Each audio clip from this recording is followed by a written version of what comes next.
In today's really quick episode, we got some updates on SpaceX, we got some news from CES, and our first official installment of Why Don't They Just? Let's get ludicrous.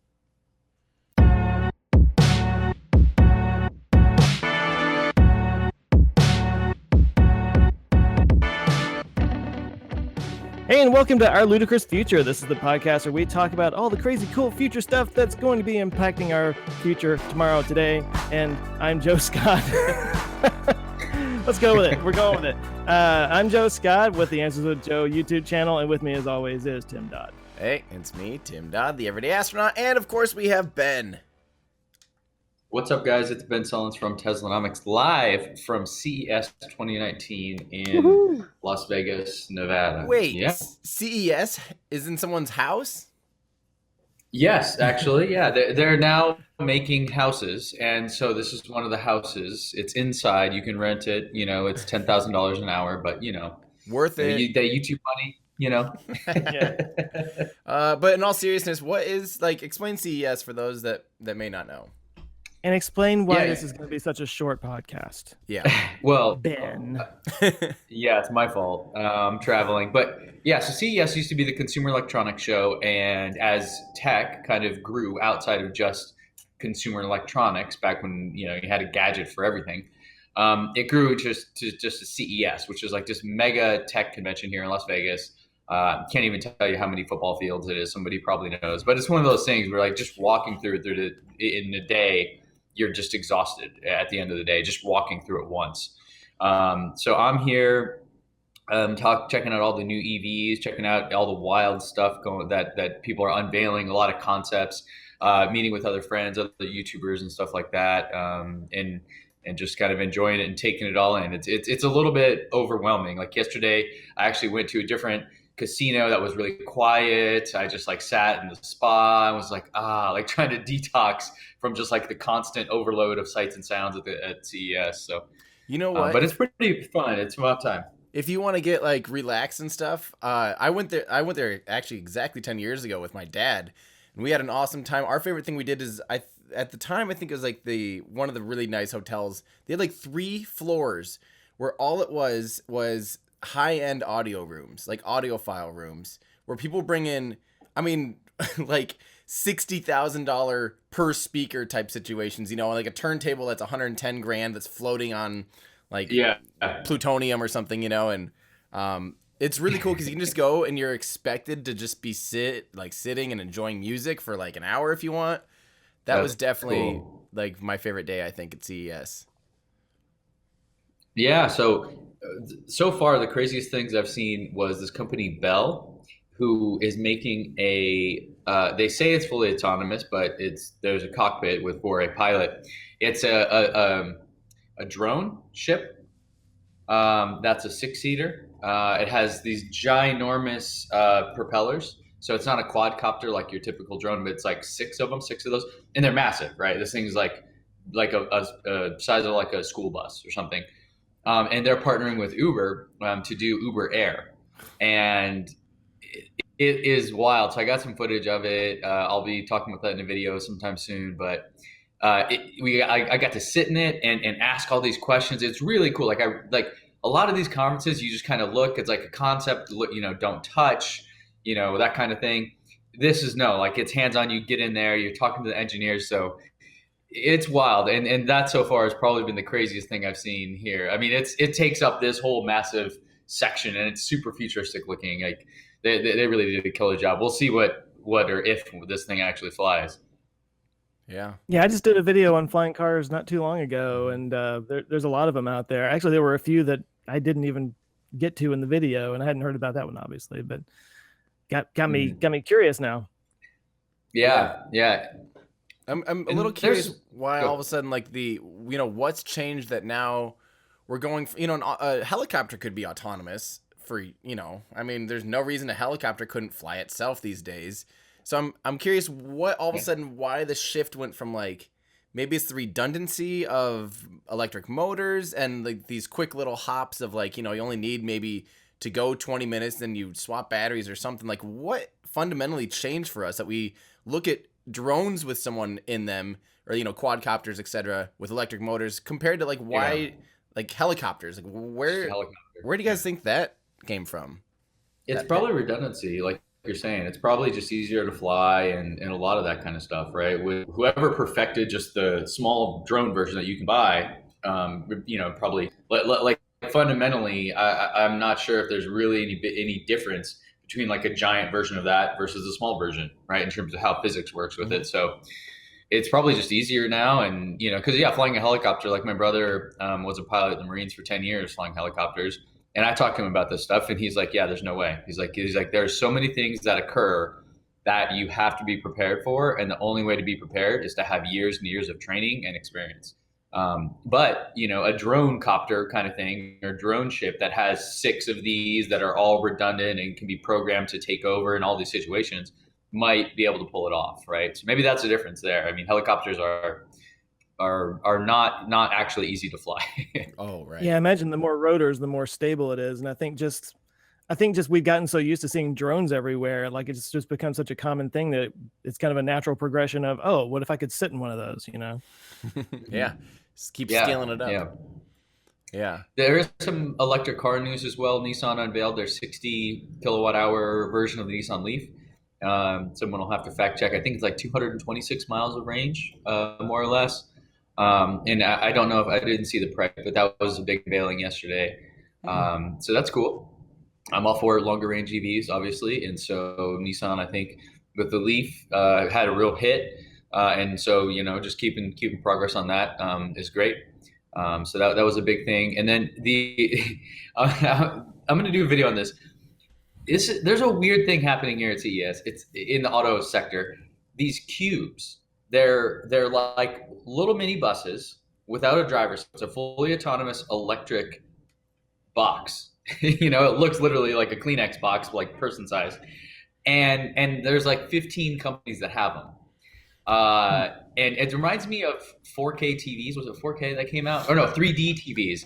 I was at CES years ago when 3D TVs came out, and everybody under the sun had a 3D TV. And you're like, why is like this laptop battery company making a 3D TV all of a sudden? What the heck? Mm-hmm. And that's how I kind of feel about this. But these cube things are everywhere.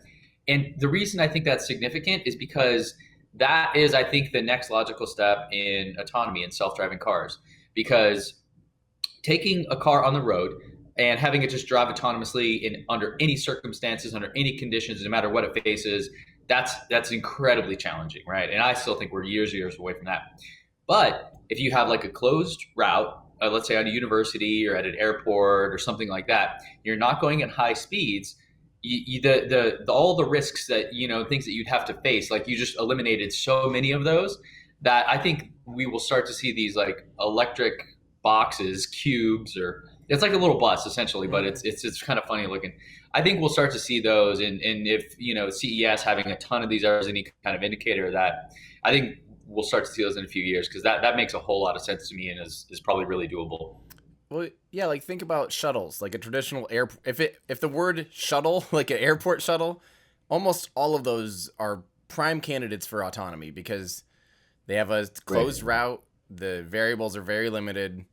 It does make a ton of sense. And electrification for a vehicle like that makes a ton of sense because you'll be operating it for X amount of time at X distance or whatever. You can plug it in or swap batteries or do whatever. I mean, I'd expect that to be one of the sectors, at least in the public, that we see happen quickly. Well, and you look at Amazon and their little swarm of delivery people and stuff like that. As soon as they can get away from having to pay drivers to take their stuff everywhere, you think they're not going to jump on that? And I think that these sort of cargo autonomous vehicles are going to be a lot easier to kind of get on board with because there's no people in it. You're not risking people's lives necessarily. I mean, there's stuff obviously, and that's worth money, but I think that might be one of the grounds where the technology really gets proven. Yeah, 100%. And speaking of the challenges, did you guys see the Tesla that killed a robot here at CES? No. What? So the Tesla that killed a robot sounds like a children's book. Yeah, I was just gonna say a children's book. Tesla. Tell me, are you guys seeing my screen now? Yes. Yeah. Okay, so and if you guys are watching on YouTube, you'll see it. If you're listening on the podcast, you can just search for this or put a link in the show notes. So this is at CES. So robots are everywhere at this place. There's all kinds of wild stuff happening, and one of these, like, I don't know if this robot escaped or something, but it's like cruising down the street. I don't know. This is like Wally. Oh, and then the Tesla comes by, and kind of gently knocks over. But of course I think this is hilarious because it's like self-driving car attacks the road, Yeah, can't get up. And yeah, exactly. The guy looks so concerned too. I don't know what this guy's doing, but he looks genuinely like more in a state of mourning. He's just like, not promo bot. He's that guard after the pit monster got killed in Return of the Jedi. Yeah. No. Man, the Tesla clipped it pretty good, didn't it? I mean, at least it didn't go head on, but that's not very good for the. Are we sure it was self-driving? Was it like a demo or something? No. Okay. So this is It's funny, the Tesla community. We're very passionate about these things, and so I've seen all kinds of like scam, blah blah blah, like this stuff going on, but. Yeah, I mean, you're in a parking lot. Someone was probably driving this. Is most likely what's happening. I doubt it was in autopilot right here. Like you're literally going into a loading dock. Yeah, this isn't like an auto kind of scenario. That's super lazy. And yeah. Why did they label it? It's killed by a self-driving Tesla car. That's so stupid. And why is that robot just out there in the middle of the road for some reason? Yeah. That's funny. I love it though. And where is this camera anyway? This looks like a security camera, maybe. Oh, yeah, it's kind of in the middle of the road. Maybe it's a dash cam. Yeah. Or like there's a car parked there, it could be a dash cam, or maybe there might be like a security gate. This might be like one of those. Go because I noticed that people are driving on the left here, so maybe there's like a thing right here that we're looking at that's like a gate with an armed guard in it or something. But then they're flying through, though. I don't know. Yeah, that is weird, isn't it? This is going to be on the front page of Jalopnik tomorrow. Oh, yeah. Tesla destroys technology. It probably already is. Cool. We just got hyperdrive for a second there. Yeah, that was great. I think that should always be our transitions. It's just like this infinity loop, like our ludicrous future. Just like 80s video toaster effect. Yeah. We had probably that. A good time to so I'm thinking already of like this is already an episode of Why Don't They Just on its own, because we have like the worst quality that's ever going to happen. So let's apologize again. The thing we normally use, Zoom, the actual service is down. The site's down. The site is down. Ben still doesn't have a camera back. He's mobile. I'll be gone all this weekend. But yeah, I'm sure we're gonna have a lot of people saying, "Why don't you just about our video quality right now?" So why don't we go ahead and transition into the first official installment of Why Don't They Just? And we're gonna start. We definitely need a transition or an intro here, like dun dun dun dun. Yeah, we really do. A little sting or something. So here is this is going to be our inaugural episode of Why Don't They Just? And it is going to be, I'm showing the video. SpaceX released the biggest, best video we have of them practicing catching the fairings. We've talked about this on the show before, where SpaceX is working on recovering these school bus-sized, multi-million-dollar fairings from the edge of space. And the hardest part isn't the re-entry from space. The hardest part is the last, 5,000 meters or something. It's just the last little bit in the atmosphere that's really difficult. And so they've got these paragliders, technically, or parasail, that they pop open. This is a massive chute. Again, remember, this thing the fairing is, you can fit a full-blown city bus inside this thing. It is massive. And they're trying to catch it. Oh, so close. Oh. With so close. A boat called Mr. Steven, which is a boat with it's a massive net. It's an absurdly big net, and it's trying to go out there and catch it.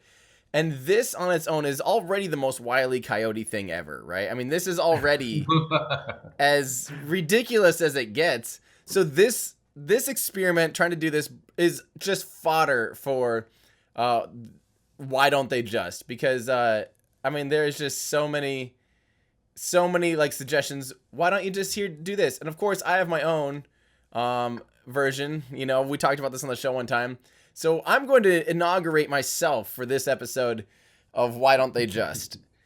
And we're going to talk about why this is bad. But someday, this is what I replied to this. Someday, Mr. Steven, someday. Or someday you'll get replaced by 4 massive drones with a 1 kilometer square kilometer net. And you can nap for a while. But either way, someday. Because we talked about this on the show one time. And we got good feedback, you know, of what if they had 4 massive drones, like the type of drones that you're talking about, Ben, almost like that are people carrier drones. You know, we're talking about something that can carry thousands, you know, like a full metric ton or something each, you know, and then spread out a giant net. You know, we're talking a net that's 10 times bigger than this or something. And with hive mind, because you wouldn't believe what people are capable of programming, like hive mentality out of drones. I mean, they can do like acrobatics. There's videos of drones doing stuff like throwing a ball around in a net between 4 of them. I mean, it could theoretically be possible. And 4 sets of drones could maneuver really quickly. So yeah, why don't you guys discuss why don't they just use 4 drones? Why don't they just use a tractor beam? Come on. Just freeze it in midair. Haven't we figured that one out? Seriously. Anybody I got don't know some about the good... drone. You know, I see the video there, and to me, it looks like a James Bond movie. I expect like a dude to pop out of that when it hits the water and just take off like a speedboat. Why don't Why don't they just turn it into a speedboat so when it hits the water, it just goes? Just put a little propeller on it. Why don't you just? Yeah, well, and it just drives itself back to the port. Well, that is kind of funny because they are talking about apparently they're going to try reusing ones that they've actually just caught without it being in the net or that they've softly landed. They have apparently updated the internals of them, like the internal foam and insulation is now waterproof, which is probably one of the worst things that could have been affected by the salt water and stuff. But it sounds like they're going to try and do that anyway, but they're still working on trying to catch it because I think that would just be the ideal situation, obviously. But why don't they instead of a net, why don't they have a giant ball pit? And they just land it in the giant ball pit, like in Nevada somewhere, right, in the desert. Well, it's going to fall over the ocean because, unfortunately, it's following the rocket. And so the rocket won't be flying over populated areas or land when the fairing gets deployed. So the fairing doesn't have, like, any real cross-range capability. You know, like, once it's up in space on its trajectory, it's going to fall within like a very small, relatively small area. You know, we're talking a couple square kilometers, basically. You know, there's nothing that could happen, wind included, that it could ever get like back to land or somewhere that's not just the middle of the ocean, basically. Right. So here's a why don't they just, and I don't want to spoil my next video too much, but it's going to be talking a bit about the Vulcan. Tim, I'm sure you're very familiar. And they're going to use a skyhook to actually reuse the engines on that. So when I saw the fairing coming down in this sort of parafoil, so like why couldn't they do a skyhook maneuver and just catch it in midair with a plane or a helicopter? Yeah, I mean they do take off with the helicopter at the beginning of the video, pulling a fairing. Yeah. So they can physically carry a fairing. That's not an issue. Yeah. I just wonder if the aerodynamics of, because you know the engine. And you know, if you have an engine and you have a parachute or a parafoil on that engine, like the smart recovery system from Vulcan, the thing about that is that it's pretty heavy and it's pretty predictable. You know, like it's a big, solid, massive thing. Oh, okay. I think if you're trying to really move a fairing attached to a parafoil, there's a lot of aerodynamic effects there. It's going to catch a lot of wind. It could potentially be really dangerous if you're trying to do anything besides go straight up and straight down. You know, if you're catching it mid swoop or something, it might just be too dangerous. Maybe. No, that's a good point. Yeah. But I will say, when I was watching that video just now, I was like, I would love to ride one of those things. Like that's gonna be a Tesla perk someday. That's gonna be something that you could win for referrals, is to be able to like ride the fairing back down. We'll just strap you with duct tape to the inside of the fairing. with a gas Oh. mask. I, honestly, Just, like, ride back. I know that sounds absolutely absurd, but do you know how much money I would actually pay to be strapped? Like, just line that thing with seats. Give us all spacesuits, like EVA spacesuits, because you're only gonna be in space for like 5 minutes or something, and just ride that baby back down. You know that ride at the carnivals where it just spins in a circle and you the centrifugal force smashes you to the. Do they to still the have wall? those, or is that when we were kids?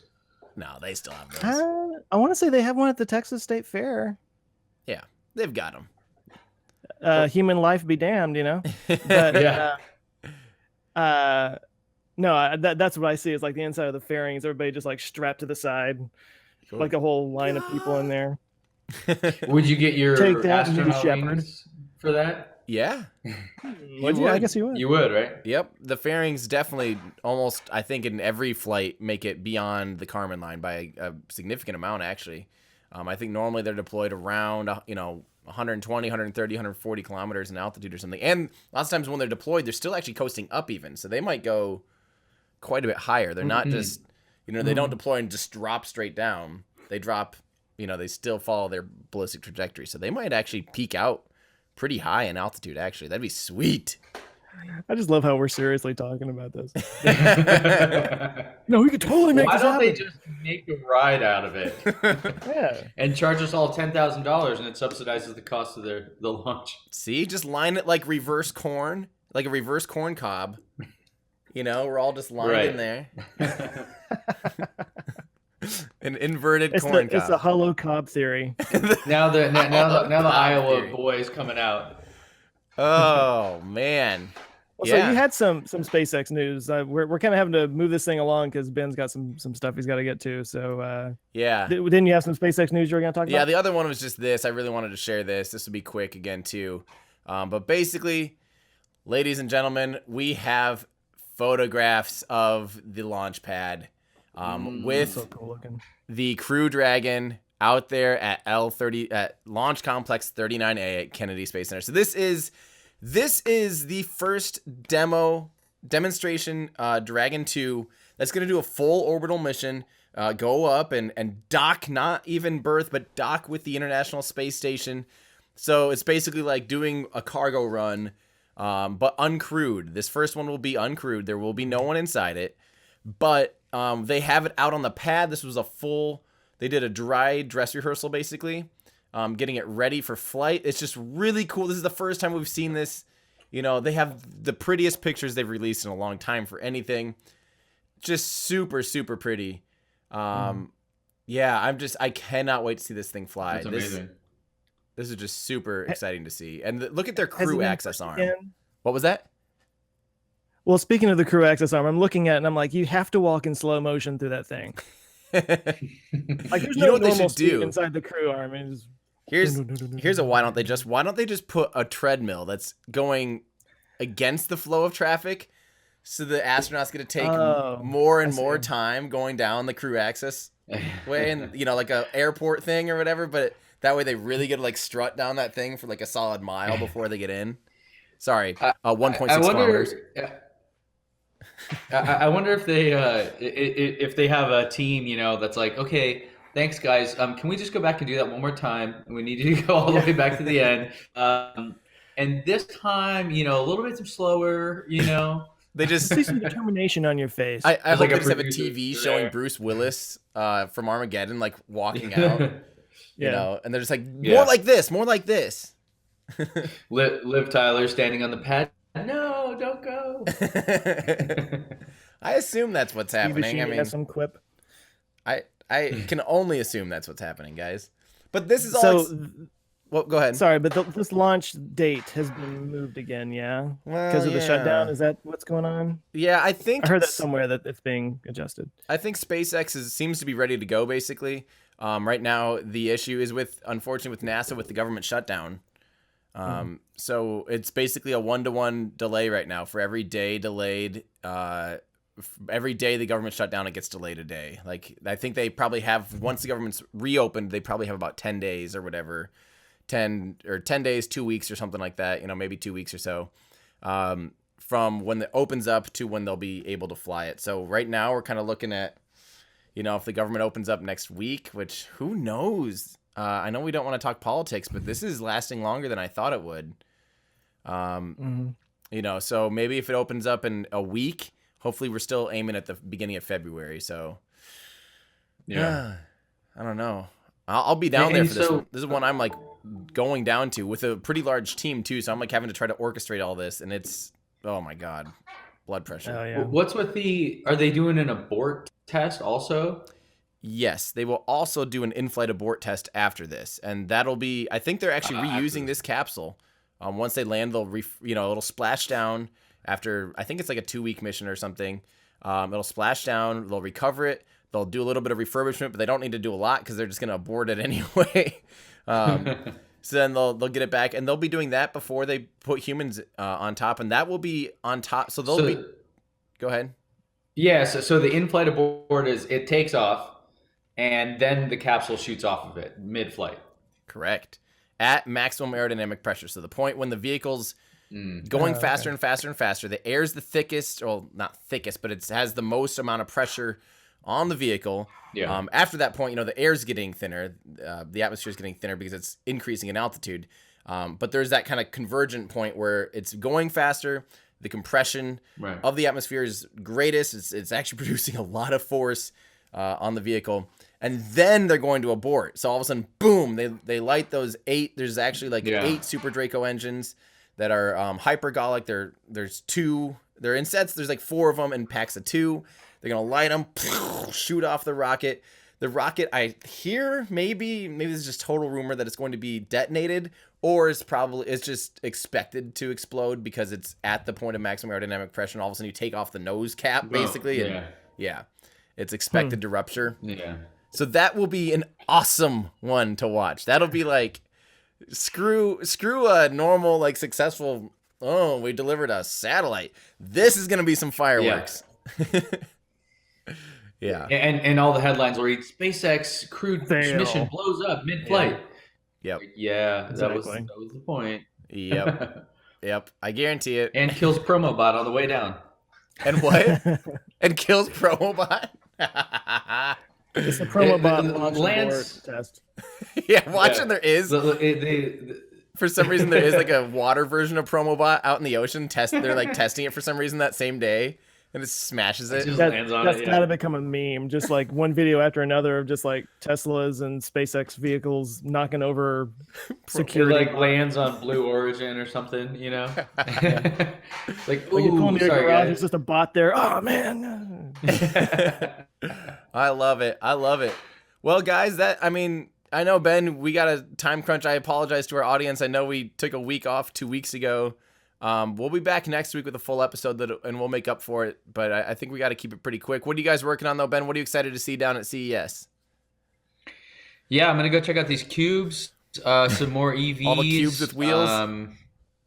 Yeah, it's actually pretty cool. I mean, I got to sit in a couple of them and stuff. It's fun. It's interesting. Yeah. And I'm doing a talk with National Rental Car has this panel they're doing, so I'm going to go be a part of that panel talking about self-driving cars, electric vehicles, and stuff like that. So, yeah, it's going to be fun. And then maybe doing some other stuff regarding charging and how businesses can set up charging stations at their location and kind of what the cost would be and all that. So, please do that. Kind of selfishly doing that for my dad.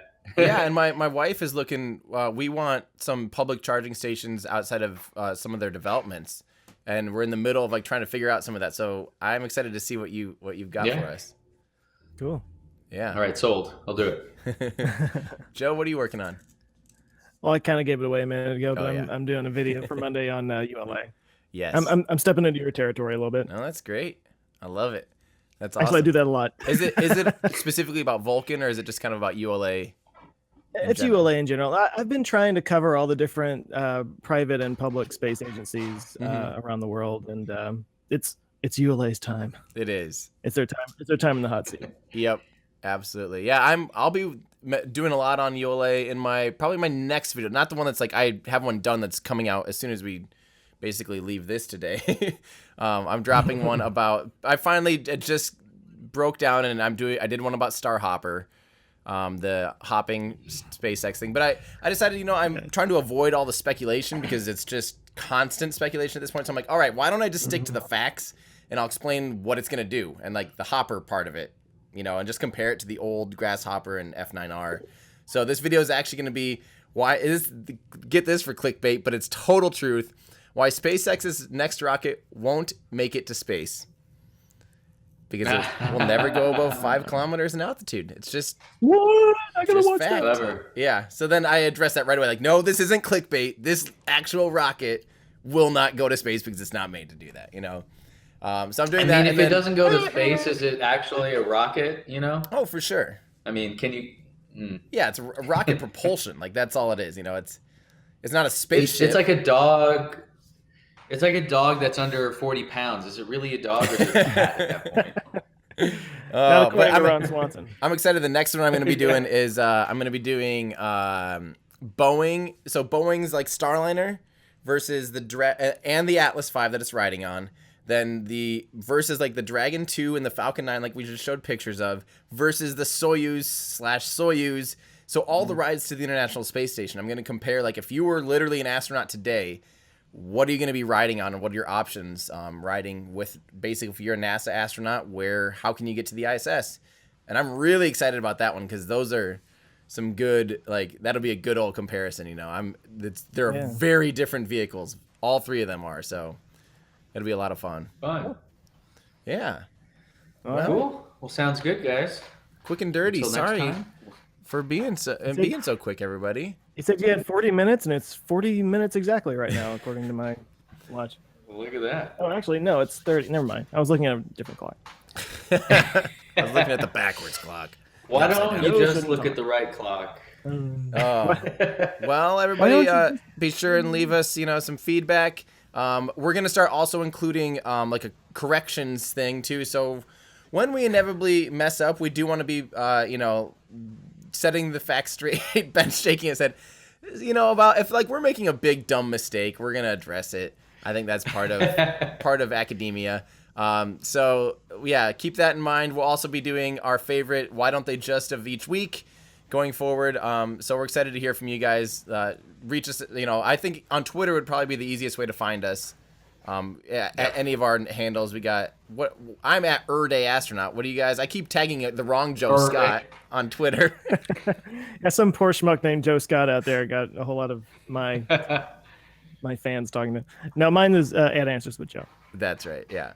And Ben, what's yours? And I changed mine. Mine's just Ben Sullins. Just Ben Sullins. Okay. Yeah. So reach out to us. Let us know. That's probably the best way to get a hold of us. Your favorite, like your biggest, most. Why don't they just? And we'll maybe it'll get featured on our next episode. And slowly the name of this podcast will change to Why Don't They Just? That's a good one. Oh, well, cool, guys. Well, we will see you in our ludicrous Ludicrous future. So bad.